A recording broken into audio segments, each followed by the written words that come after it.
الحمد لله الذي لا يبلغ مدحته القائلون ولا يحصي نقماءه العادون ولا يعدي حقه المجتهدون الذي ليس لصفته حد محدود ولا نعت موجود ولا وقت معدود ولا أجل ممدود فطر الخلائق بقدرته ونشر الرياح برحمته الصلاة والسلام على الرسول المسدد المصطفى العمجد المحمود الأحمد سيدنا ومولانا ومولى الكونين جد الحسن والحسين معاني والقاسم محمد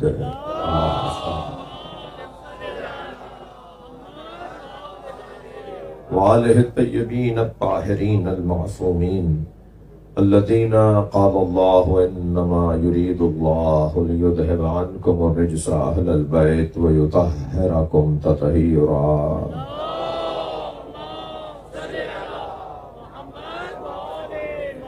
ولعنة الله على أعدائهم أجمعين من يوم عداوتهم إلى قيام يوم الدين أما بعد قال الحكيم في قرآن الكريم بسم الله الرحمن الرحيم كيف إذا جئنا من كل أمة بشهيد وجئنا بك على هؤلاء شهيدا صلوات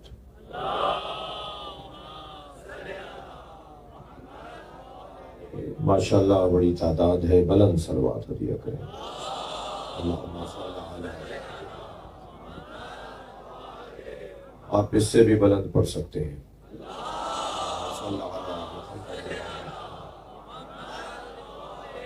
بیان اعظم آباد کے رہائشی اور سیاست سے تعلق رکھنے والے میرے عزیز، اسی طرح مذہبی اداروں کے نمائندگان اور انتظامیہ کے احباب اور خاص طور پر حفاظتی اداروں، پولیس کا محکمہ، اسی طرح وہ افراد جنہوں نے اس ذکر کے انعقاد میں اپنی ہمدردیوں اور اپنی محبتوں کو پیش کیا، اللہ ان کو بہترین اس کا اجر و ثواب عطا فرمائے۔ رات بہت ہو چکی ہے، وقت بہت گزر چکا ہے، بہت زیادہ آپ کو زحمت بھی دینا مطلب نہیں ہے، اور بہت دیر سے آپ عبادت میں بھی مصروف ہیں۔ میں نے بھی آپ کے سامنے جس آیت کی تلاوت کی ہے وہ ظاہر قرآن ہے، اور قرآن وہ مشترکہ عنوان گفتگو ہے جو ہر مسلمان کے لیے محترم ہے اور ہر مسلمان کے لیے ہدایت کا ایک روشن ذریعہ ہے۔ پروردگار عالم اپنے اس کلام میں، یہ آیت ہے سورہ نساء کی اور اس کا نشان ہے 41ویں آیت ہے جو میں نے آپ کے سامنے پڑھی ہے۔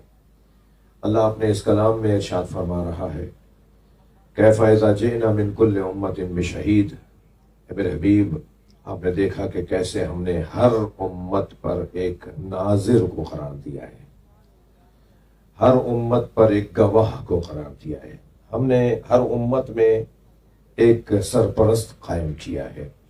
وَجِنَا بِكَ عَلَىٰ هَٰؤُلَاءِ شَهِيدًا، اور اے میرے حبیب ہم نے ساری امتوں پر، ہر امت پر، توجہ میری طرف ہے، ہر امت پر ہم نے ایک گواہ بنایا ہے، اور جتنے بھی گواہ بنائے ہیں نا ان گواہوں پر اے مصطفیٰ تمہیں گواہ بنایا ہے۔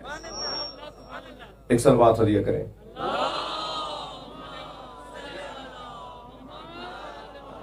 آیہ کریمہ آپ آیہ کریمہ کی خدمت میں ہیں، اور اس موضوع پہ کچھ دیر کوشش کروں گا کہ میں آپ کے ساتھ رہوں۔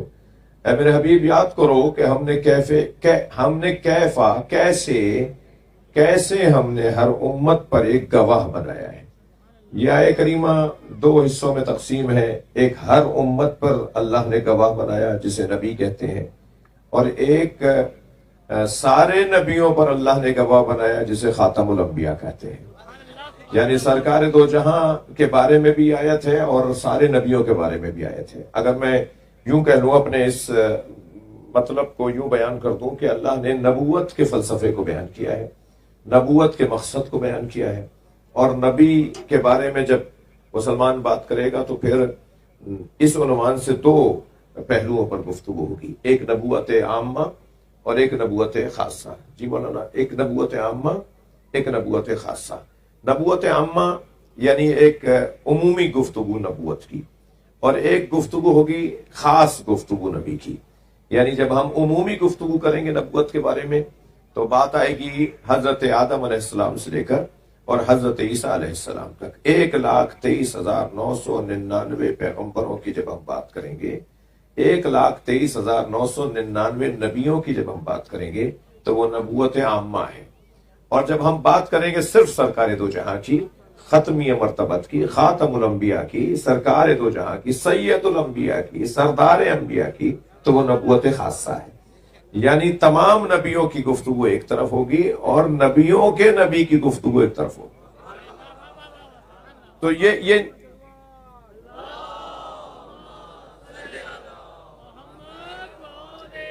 دیکھیے, جب صلوات پڑھیں تو پھر سب پڑھیں, ورنہ گفتگو آگے بڑھتی رہے گی.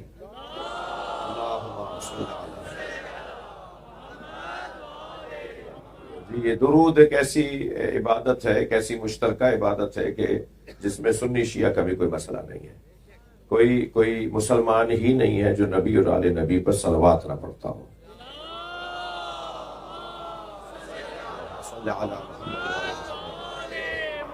اور وہ جو ہمارے برادران اہل سنت جو درود ابراہیمی پڑھتے ہیں, وہ اہل سنت کی درود ابراہیمی کا مسئلہ نہیں ہے. آپ بھی بعض خاص عبادتوں میں درود ابراہیمی پڑھتے ہیں, یعنی شیعہ حضرات بھی.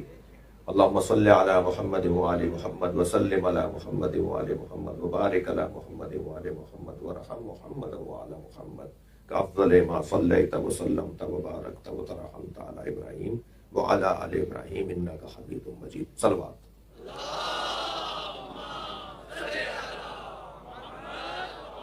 یہ جو ابھی آپ پڑھ رہے ہیں نا, یہ اس سے کم نہیں ہو سکتی. ایک اور صلوات پڑھ لیں.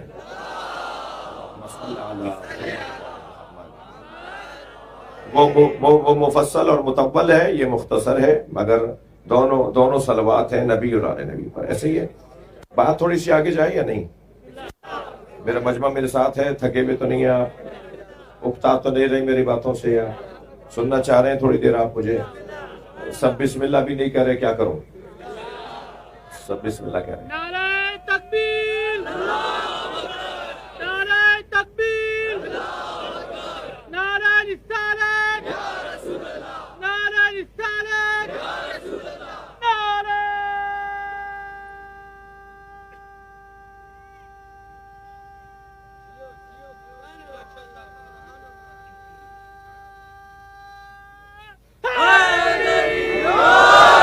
بھائی بہت اچھا ماحول ہے ماشاءاللہ. یہ میں کئی سالوں سے آپ کی خدمت میں حاضر ہو رہا ہوں, اور اس دفعہ بھی اسی طرح, اور امید ہے کہ بہت جلد مسجد کی کوئی جگہ معین ہو جائے گی, اور پھر مسجد کی جگہ پر آپ مسجد بنائیں گے, اور پھر وہاں جو ہے وہ باقاعدہ ایک نئی عمارت کے اندر اسی طرح محفلیں بھی ہوا کریں گی, اور اسی طرح مجلسیں بھی ہوا کریں گی.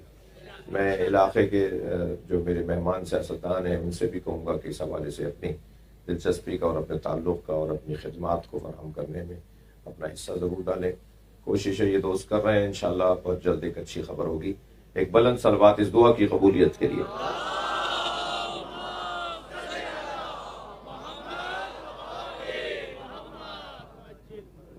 میں پھر پوچھوں آپ سے کہ اس مضمون کو لے کے چلوں.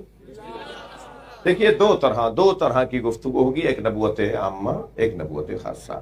تمام نبیوں کے بارے میں بات ہوگی, 1,23,999 پیغمبر.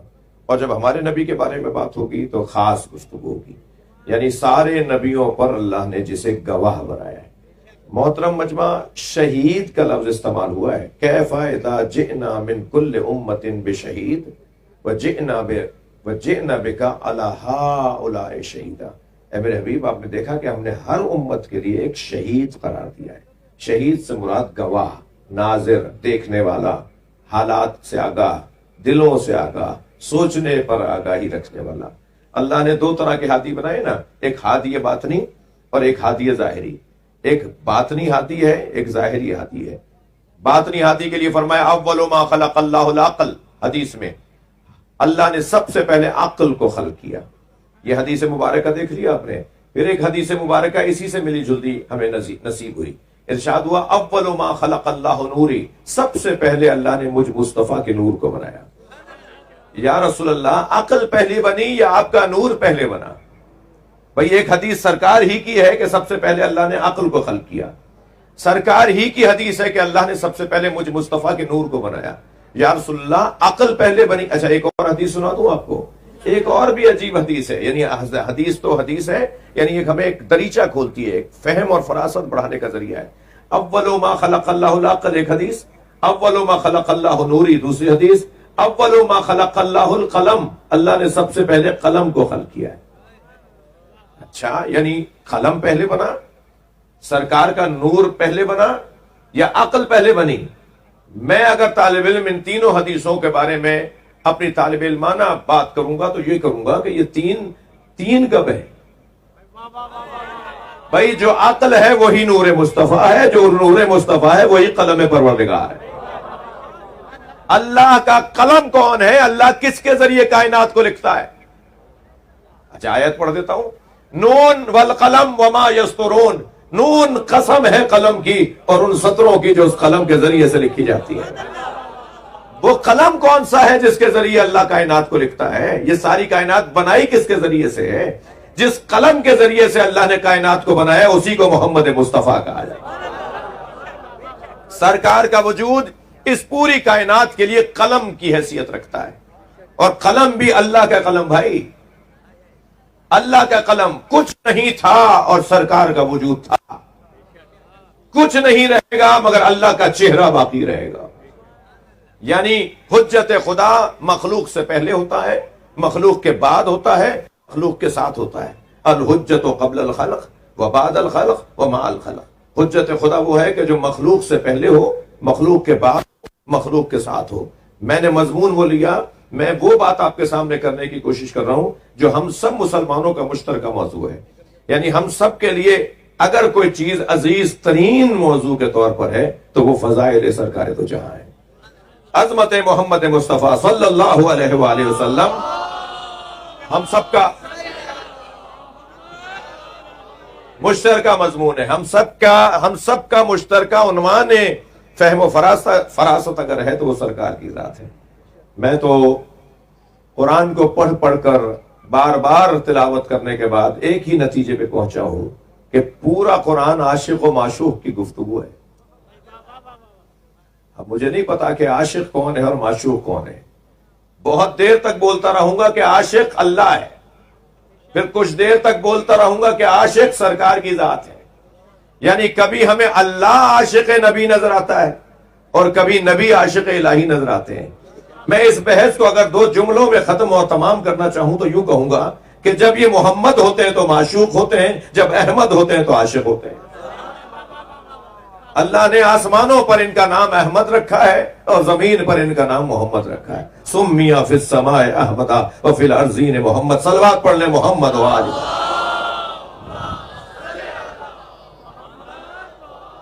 سرکار فرما رہے ہیں کہ آسمانوں پر اللہ نے میرا نام احمد رکھا ہے اور زمین پر میرا نام اللہ نے محمد قرار دیا ہے۔ وہاں سے دیکھتے ہیں تو احمد نظر آتے ہیں۔ اچھا حضرت عیسیٰ وہاں والے نبی کو جانتے تھے نا، اسی لیے کیا فرمایا؟ وَمُبَشِّرًا بِرَسُولٍ يَأْتِي مِن بَعْدِ اسْمُهُ أَحْمَدُ۔ حضرت عیسیٰ نے جو سرکار کا نام لیا ہے نا، قرآن مجید میں آیا تھا یہ، حضرت عیسیٰ نے جب نبی مکرم کا تذکرہ کیا ہے تو کیا کہا ہے؟ میں تمہیں ایک رسول کی بشارت دیتا ہوں۔ تھکے تو نہیں بیٹھے؟ فضائل سننے آئے تو تھوڑی گردن ہلانا پڑے گی۔ نبی مکرم کے بارے میں حضرت عیسیٰ نے کب کہا ہے بھائی؟ حضرت عیسیٰ نے اپنے زمانے میں ہی کہا ہوگا نا، آیت نبی کے زمانے میں نازل ہوئی ہے۔ یہ الفاظ تو حضرت عیسیٰ کے اپنے زمانے کے ہیں نا، یعنی ہزاروں سال پہلے حضرت عیسیٰ فرما رہے ہیں میں تمہیں ایک رسول کی بشارت دیتا ہوں۔ ہزاروں سال پہلے حضرت عیسیٰ کو بتایا کہ یہ رسول ہے، مسلمان کہتا ہے 40 سال کے بعد نبی ہوئے۔ یہ کون سا مسلمان ہے جو کہتا ہے 40 سال کے؟ ہم نبی کے 40 سال کے بعد نبی ہونے کے قائل نہیں ہیں۔ ہم 63 برس کی نبوت کے قائل ہیں۔ سرکار جب سے تھے نبی تھے، سرکار کی 23 برس کی نبوت نہیں ہے۔ آپ سے اگر کوئی کہے نا کہ سرکار 40 سال کے بعد نبی ہوئے تو سرکار 40 سال کے بعد نبی نہیں ہوئے، تمہیں آنے میں 40 سال دیر لگی ہے۔ یہ تو اس وقت بھی نبی تھے جب حضرت عیسیٰ فرما رہے ہیں وَمُبَشِّرًا بِرَسُولٍ، میں تمہیں ایک رسول کی بشارت دیتا ہوں. رسول کی بشارت دے رہے ہیں نا. اسمہ احمد، جس کا نام احمد ہے. حضرت عیسیٰ اس وقت فرما رہے ہیں وہ رسول ہیں. اس کا مطلب یہ ہے کہ وہ رسول دنیا میں آنے سے پہلے کے ہیں. بھئی اگر آمادہ ہے تو ایک اور دلیل قائم کر رہا ہوں.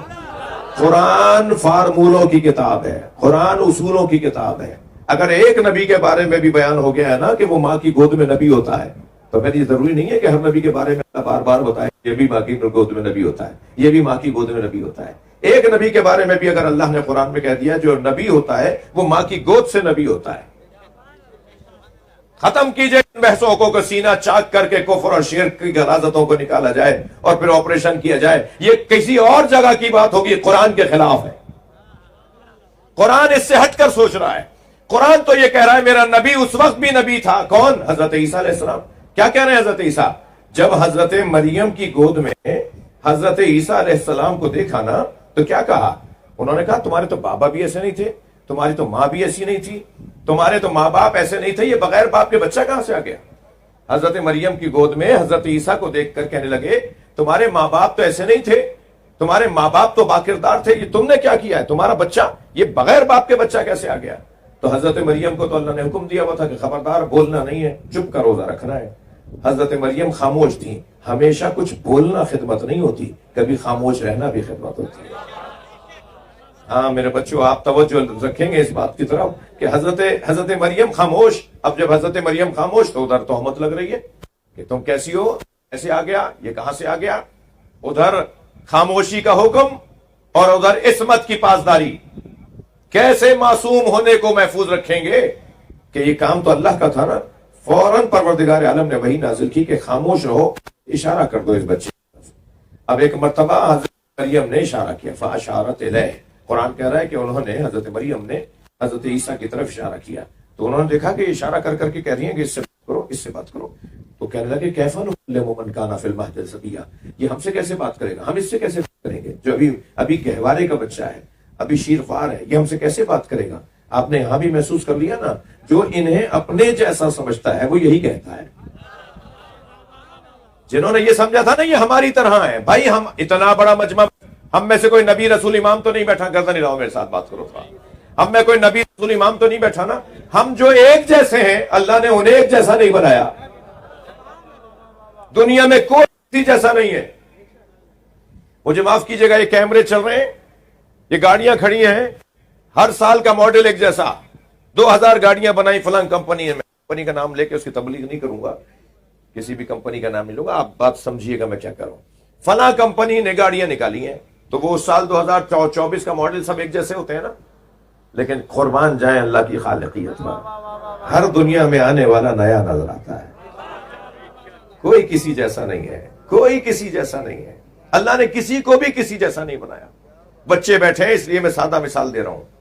انتہائی اہم کاغذات پر، مکان کے، جائیدادوں کے، زمینوں کے، پلاٹوں کے اہم کاغذات پر آپ سے دستخط کے بعد کہا جاتا ہے انگوٹھا بھی لگاؤ. بھائی ہم پڑھے لکھے ہیں، ہمیں دستخط کرنا آتا ہے، اپنا نام لکھنا آتا ہے. ہم نے نام لکھ دیا، دستخط کر دیا، انگوٹھا کیوں لگوا رہے ہو؟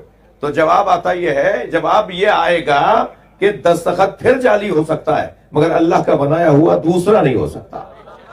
یعنی دنیا میں اگر اربوں انسان ہے نا تو کسی کا کسی سے انگوٹھا نہیں ملتا تو دماغ کیسے ملے گا، کردار کیسے ملے گا، سوچ کیسے ملے گی.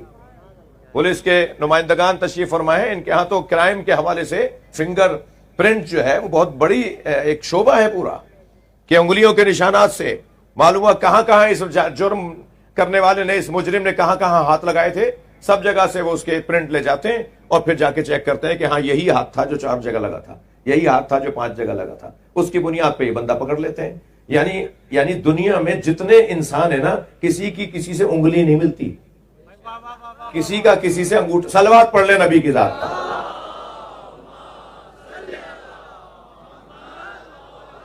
تو بھائی جب کسی کو اللہ کسی جیسا نہیں بنایا تو کیا وہ ہم جیسے ہوں گے جنہیں بنانے کے بعد اس نے اپنے ہاتھوں کو مبارکباد دی ہے؟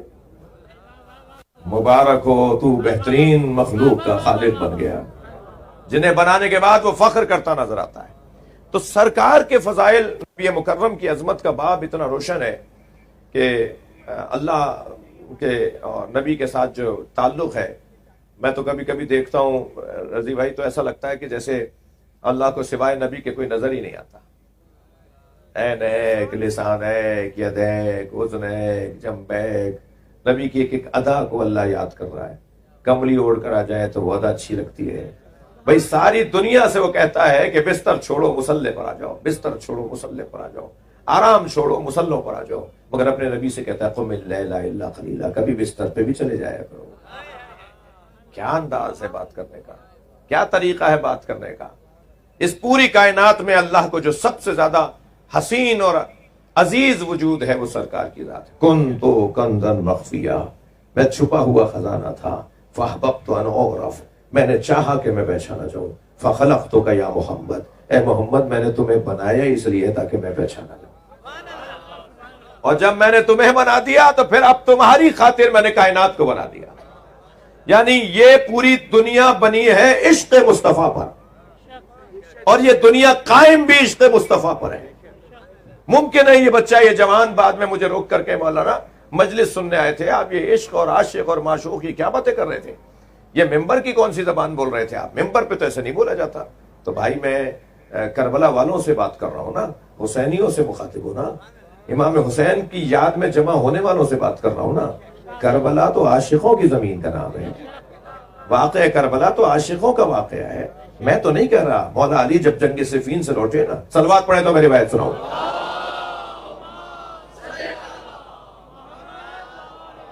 تو آپ نے فرمایا ہے کہ جب کربلا سے گزر ہوا، ایک زمین سے گزر ہوا، فرمایا اس زمین کا نام کربلا ہے، یا قافلہ روک دو. قافلہ روکا، سواریاں رکوائیں، خیمے لگوائے. ایک صحابی محترم نے کہا یا امیر المومنین یہ کون سی جگہ ہے؟ یہاں تو کوئی اچھی آب و ہوا بھی نہیں ہے، یہاں بہت زیادہ ماحول بھی ایسا خوشگوار نہیں ہے، کوئی ایسی وادی بھی نہیں ہے جہاں آبشار بہ رہا ہو، جہاں ندیاں بہ رہی ہو، ایسی کوئی جگہ بھی نہیں ہے.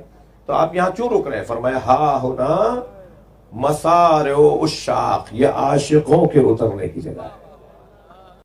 کربلا عاشقوں کی جگہ ہے، لہذا سارا مسئلہ عشق کا ہے.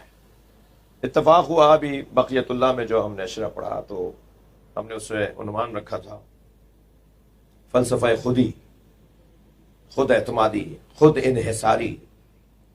جی، اپنے اوپر بھروسہ، اپنی صلاحیتوں کو جانچ کر، تول کر، ڈھونڈ کر ان پر تکیہ کرنا، کشکول توڑنے کا نظریہ، بھکاریوں سے نکل کر خود اعتمادی کی طرف، خود استقلالی کی طرف جانا، جو فلسفہ علامہ اقبال نے دیا ہے. جیسے پاکستان بننے سے پہلے علامہ اقبال کی ضرورت تھی، آج پاکستان کو بہتر بنانے کے لیے، سنبھالنے کے لیے بھی اقبال کے فلسفے کی ضرورت ہے. اور اقبال کے فلسفہ خودی اور اقبال کے فلسفہ عشق کو اگر لیا جائے نا تو میں سمجھتا ہوں کہ نیا ناظم آباد نہیں، نیا پاکستان بن جائے گا. ایک صلوات پڑھ لیں محمد و آل محمد.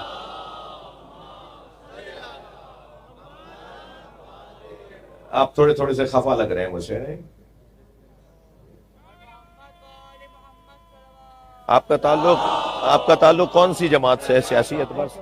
ایم کیو سے؟ ایک اور بلند صلوات پڑھ لیں.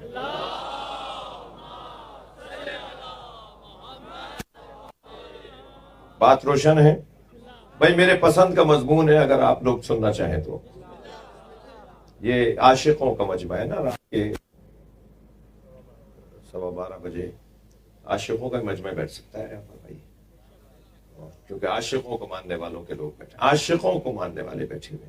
ٹھیک ہے، کربلا عاشقوں کی زمین کا نام ہے. علامہ اقبال نے فلسفہ خودی سے فلسفہ بے خودی تک جا کر پھر کہا کہ ہم خود اعتمادی کی طرف نہیں جا سکتے جب تک عشق نہ کریں، اور عشق کا محور جب تک نبی کی ذات کو قرار نہ دیں اس وقت تک ہم عشق میں کامیاب نہیں ہوں گے. ہمارے عشق کا محور سرکار کی ذات ہونی چاہیے. خود کہتے ہیں در دل مسلم مقام مصطفیٰ است، آبروئے معذرام مصطفیٰ است. مسلمان کے دل میں کیونکہ مقام مصطفیٰ ہے اسی لیے مسلمان کی آبرو بھی بلند ہے، عزت بھی مسلمان کی اسی لیے بلند ہے کیونکہ اس کے دل اور دماغ کا حاکم سرکار کی ذات ہے. توجہ کر لیا آپ نے؟ بہت روشن بات ہے. تمام نبیوں کی عظمتیں ایک طرف اور ہمارے نبی کے فضائل اور مناقب ایک طرف. بلکہ میں نقن صاحب کا جملہ دہرا دوں کہ جو سارے نبیوں کے معجزے تھے وہ ہمارے نبی کا معجزہ نہیں تھا. یہ مردوں کو زندہ کرنا، درخت کو حکم دینا وہ چلتا ہوا جائے، کنکریوں سے کلمہ پڑھوانا، چاند کے 2 ٹکڑے کرنا، سورج کو پلٹا دینا، یہ ہمارے نبی کے معجزے نہیں تھے.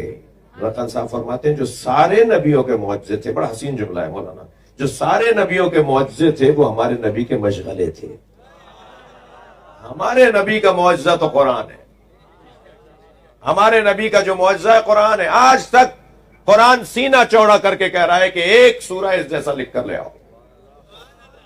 میرے بچوں، مسلمان بچوں، میں آپ سے بات کر رہا ہوں. اگر کوئی غیر مسلم آپ سے کہے نا کہ ہم حق پر ہیں اور تم مسلمان غلط ہو، تو اس کو بہت زیادہ آپ کو محنت کرنے کی ضرورت نہیں ہے سمجھانے کے لیے. صرف اتنا کہہ دو 114 سورے ہیں، ایک سورہ قرآن کے سوروں جیسا لکھ کر لے آؤ. 1400 سال سے قرآن سینہ چوڑا کر کر کے کہہ رہا ہے ایک سورہ اس جیسا لے آؤ. ہاتھوں بے صورت من مثلہ، لے آؤ اس جیسا ایک سورہ. اگر تم صحیح ہو، حق پر ہو، تو ایک سورہ اس جیسا لکھ کر لے آؤ. میں ایک ہندو عربی ادب کے پروفیسر کا مقالہ پڑھ رہا تھا.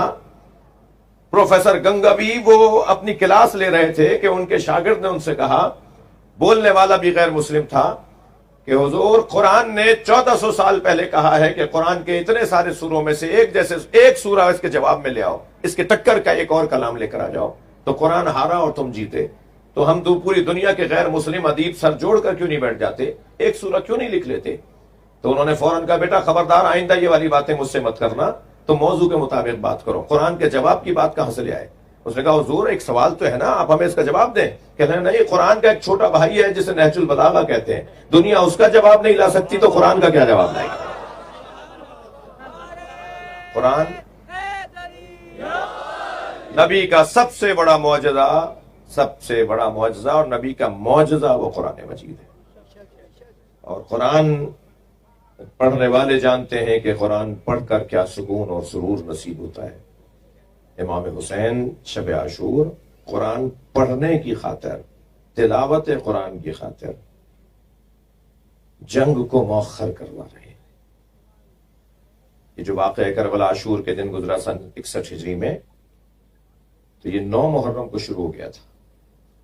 9 محرم کو تیر آ گئے تھے، جنگ کا آغاز ہو گیا تھا، حملہ ہو گیا تھا لشکر امام حسین پر، اصحاب امام حسین پر.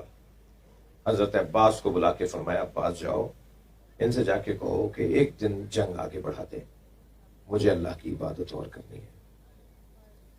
یہ جو رات آئی نا شب عاشور کی رات، 9 اور 10 محرم کے درمیان کی رات، ساری رات امام حسین نے قرآن کی تلاوت میں، ذکر الہی میں، مناجات میں ساری رات کو کاٹا ہے، ساری رات عبادت میں گزاری ہے. اور امام حسین کے اصحاب کا بھی یہی حال تھا. ہر خیمے سے قرآن کی تلاوت کی آواز آ رہی تھی، ہر خیمے سے ذکر الہی کی آواز آ رہی تھی. بیویوں کے خیموں سے بھی ایسی ہی آوازیں آ رہی تھی. اہل بیت کے ہاں بھی یہی کچھ کیفیت تھی. ساری رات عبادت میں گزاری. امام حسین جب نصف شب میں عبادت میں مصروف تھے تو اچانک امام نے اپنے ایک صحابی کو بلا کے کہا کہ فلاں بڑے خیمے کے اندر سارے اصحاب کو جمع کر لو، میرے انصار کو جمع کر لو، میں ان سے بات کرنا چاہتا ہوں. سب ایک بڑے خیمے میں جمع ہو گئے. امام نے فرمایا، اے میرے انصار، اے میرے اصحاب، اے میرے چاہنے والوں، اے میرے جانثاروں، کل عاشور کے دن یہ مجھے مارنا چاہتے ہیں، تمہیں بھی اس وجہ سے ماریں گے کہ تم میرے ساتھ آئے ہو. میں اپنی بیعت تم پہ سے اٹھا لیتا ہوں، تم اپنے گھروں کو جانا چاہو تو چلے جاؤ، اس لیے کہ یہ تو میرے دشمن ہیں. پھر امام نے دیکھا کہ کوئی اپنی جگہ سے ہلا نہیں، تو حضرت حبیب کو دیکھا، تو حبیب نے سارے اصحاب کی طرف سے نمائندگی فرماتے ہوئے فرمایا، مولا اگر ہم 70 مرتبہ مارے گئے اور پھر زندہ کیے گئے تب بھی آپ کو چھوڑ کر نہیں جائیں گے. پھر امام نے فرمایا، شاید تم جاتے ہوئے ذرا شرم سی محسوس کر رہے ہوگے کہ کیسے مجھے چھوڑ کے چلے جاؤ گے، تو میں چراغ بجھا دیتا ہوں، اندھیرا کر دیتا ہوں. خیمے کے چراغ بجھوا دیے، مشعلیں جو روشن تھیں وہ بند کروا دی، اور فرمایا اب اندھیرا ہو گیا ہے، جو جانا چاہتا ہے چلا جائے، تاکہ جاتے ہوئے سے شرم نہ آئے. جب چراغ کچھ دیر بعد دوبارہ جلائے گئے نا، تو کوئی اپنی جگہ سے ہلا نہیں تھا. تو حبیب کی طرف دیکھ کر امام نے فرمایا، کیا کہنا چاہتے ہو؟ کہ مولا اگر آپ ہم سے کہہ دینا کہ ہم اپنے ہاتھ سے اپنی گردنیں کاٹ لیں تو ہم اپنے ہاتھ سے اپنی گردنیں کاٹ لیں گے، مگر آپ کو چھوڑ کر نہیں جائیں گے. اس وقت امام نے ایک حسین عجیب تاریخی جملہ ارشاد فرمایا، فرمایا انی لا ارا اصحابا کا اصحابی، جیسے اصحاب اللہ نے مجھے عطا کیے ہیں میں نے کسی اور کے اصحاب ایسے نہیں دیکھے۔ مجھے فخر ہے کہ اللہ نے مجھے ایسے انصار عطا کیے ہیں۔ جب اصحاب امام حسین خیمے سے نکل کر اپنے اپنے خیموں میں چلے گئے تو کیا دیکھا کہ خیمے کے کونے میں حضرت قاسم کھڑے ہوئے ہیں۔ حضرت قاسم کو دیکھ کر امام حسین نے فرمایا قاسم بیٹا تم بھی یہی ہو؟ چچا جان میں سن رہا تھا آپ کی گفتگو، بس مجھے اتنا بتا دیجئے کہ کیا میرا نام شہیدوں میں ہے؟ امام نے فرمایا قاسم تم تو بہت بڑے ہو، تمہارا چھوٹا بھائی علی اصغر بھی شہید ہوگا۔ تو جیسے یہ جملہ سنا نا تو ایک انگڑائی لی، جوش ہاشمی میں ایک مرتبہ انگڑائی لی، کمر میں جو پٹکا بندھا ہوا تھا وہ کھل گیا، تو جوش میں آ کر کہنے لگے ہل یسیرون الی الخیام، میرا بھائی تو گہوارے میں خیمے میں، کیا یہ خیموں میں گھس آئیں گے؟ امام نے فرمایا نہیں قاسم، میں اسے اپنی گود میں لے جاؤں گا، میری آغوش میں اس کو تیر مارا جائے گا۔ ہاں زدارو عجیب واقعہ ہے کربلا کا واقعہ، اور میں جو باتیں اب تک کی ہیں اور اب بھی کروں گا کوئی ایسی بات نہیں میرے زبان پر نہیں آئے گی، مجھے اطمینان ہے اپنے اوپر کہ جو اہل سنت اور شیعہ دونوں کتابوں میں نہ ہو۔ جی امام حسین کی قربانی کا یہ واقعہ تاریخ اللہ اکبر، یہ واحد واقعہ ہے جو رونما ہونے سے پہلے بھی منایا جاتا تھا اور رونما ہونے کے بعد بھی منایا جاتا رہے گا۔ ابھی قربان راغ ہدایت سے جوڑنا ہے، کشتی نجات میں سوار ہونا ہے جو نبی نے قرار دی ہے۔ شب عاشور امام حسین نے اپنے انصار پر فخر کیا، عاشور کا دن آ گیا۔ بس عزیزو میں نے بات کو مکمل کیا، آج 13 محرم ہے، آج نبی زادیوں کا قافلہ کربلا سے کوفہ جا رہا ہے۔ 11 محرم کو اجرکم اللہ، جن کے مذہب میں رونا جائز ہے وہ اپنی آوازوں کو آزاد کریں گے اور تکلف کر کے گریہ نہیں کریں گے۔ ائمہ اہل بیت نے، امام رضا نے، امام صادق نے امام حسین پہ رونے کا حکم دیا ہے، بلند آواز سے رونے کا حکم دیا ہے۔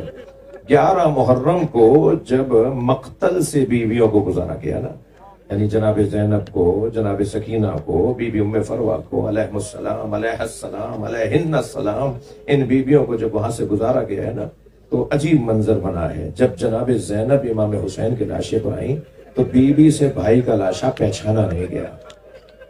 ہاں بی بی زینب سے اپنے ہی بھائی کا لاشا پہچانا نہیں گیا۔ تو ایک عجیب جملہ فرمایا انت اخی زینب، کیا تم ہی زینب کے بھائی حسین ہو؟ اس لیے کہ امام کے بدن مبارک پہ گھوڑے دوڑا دیے گئے تھے اور امام کی پسلیاں کمر سے نکل رہی تھی۔ جناب زینب سے بھائی کا بدن پہچانا نہیں گیا تو پھر بندھے ہوئے ہاتھوں سے بھائی کے بدن کو اٹھا کر آسمان کو دیکھ کر فرمایا اللہم تقبل منا ھذا القربان، یا اللہ ہم سے اس قربانی کو قبول کر لے۔ اور پھر بس آخری روایت، پھر بیٹھ گئی امام حسین کے بدن کے برابر میں اور زار و قطار رونے لگی۔ امام سجاد نے فرمایا آپ عالم ہیں غیر معلم ہیں، پھوپھی اماں حوصلہ کیجئے، آپ کو تو بابا نے بتا دیا تھا کہ کیا ہوگا، آپ ایسے کیوں رو رہی ہیں؟ فرمانے لگی زین العابدین دیکھ رہے ہو میرے بھائی کے بدن پہ دھوپ آ گئی ہے، میرے بھائی کے بدن پہ دھوپ آ گئی ہے۔ صبح چاشت کا وقت تھا نا، صبح 9-10 بجے کا ٹائم تھا، وہ آج کی زبان میں آپ 9-10 بجے کا ٹائم، اور پرانی زبان میں کہتے ہیں چاشت کا وقت تھا۔ جناب زینب نے فرمایا دیکھ نہیں رہے میرے بھائی کے بدن پہ دھوپ آ گئی ہے۔ زین العابدین میں کم سن تھی، 3 یا 4 سال کی میری عمر تھی، میں اپنے گھر کے صحن میں سو رہی تھی، سارے صحن میں دھوپ آ گئی تھی، میرے اوپر سایہ تھا، تو میں سوچنے لگی یہ سایہ کیسا ہے، تو میں نے پہلو بدل کے جو دیکھا تو یہی بھائی تھا جو چادر پکڑے کھڑا تھا۔ میرا یہ بھائی میرے اوپر چادر پکڑے کھڑا تھا کہ میری بہن پہ دھوپ نہ آ جائے۔ اس نے مجھے سوتے میں نہیں اٹھایا مگر میرے اوپر چادر کا سایہ کر دیا۔ اب بتاؤ یہ زینب کہاں جائے؟ میرے بھائی کے بدن پہ دھوپ آ گئی ہے، زینب کے سر پہ چادر نہیں ہے۔ بس عزادارو بس آخری ایک جملہ اور سن لے، پھر یہ کہہ کر بی بی کھڑی ہوئی اور پائیدی کی طرف آ کر دیکھنے لگی، سرہانے کی طرف آ کے دیکھنے لگی، چکر کاٹنے لگی اپنے بھائی کے بدن کے برابر میں، امام حسین کے بدن کے برابر میں۔ امام نے پوچھا پھوپھی اماں کیا دیکھ رہی ہیں؟ فرمانے لگی سالم جگہ ڈھونڈ رہی ہوں جہاں بوسہ دے سکے۔ جناب زینب کو امام حسین کے بدن پہ سالم جگہ نظر نہیں آئی تو کٹی ہوئی گردن کا بوسہ دیا۔ بس یہ وہ یہ روایت سنا رہا ہوں جو بھی پچھلے دنوں مولانا طارق جمیل نے بھی اپنے مجمع میں پڑھی ہے، وہ روایت سنا رہا ہوں۔ جیسے ہی بی بی نے کٹی ہوئی گلے کا بوسہ دیا نا، پھر بوسہ دے کر مدینے کی طرف رخ کر کے کہا صلی اللہ علیہ یا رسول اللہ ملیک السماء، اے اللہ کے رسول آپ پر آسمان کے فرشتے سلام کرتے ہیں۔ وہ ھذا حسین، یہ آپ کا حسین ہے جسے آپ زبان چساتے تھے، جسے آپ دوش پر بٹھاتے تھے، جسے آپ سینے پر لٹاتے تھے، مرمل بالدماء، خاک اور خون میں غلطان ہے، مقتول اعضا جس کے جوڑ علیحدہ کر دیا ہے، مسلوب الامامۃ والرداء، اور اس کا امامہ اتار کر لے گئے، اس کے بدن سے لباس اتار کے لے گئے. نانا وہ بناتوں کا سبایا اور آپ کی بیٹیوں کو اسیر بنا لیا. آپ کے بیٹے کا یہ حال کیا اور آپ کی بیٹیوں کو اسیر بنا لیا. اللہ لعنت اللہ علی القوم الظالمین. یا اللہ اس آبادی پر اپنے رحمتوں برکتوں کو نازل فرما, رزق میں عزت میں اضافہ فرما. حاضرین غیر حاضرین جو لوگ آئے جو نہیں آ سکے کسی بھی وجہ سے, ان سب کی توفیقات میں اضافہ فرما.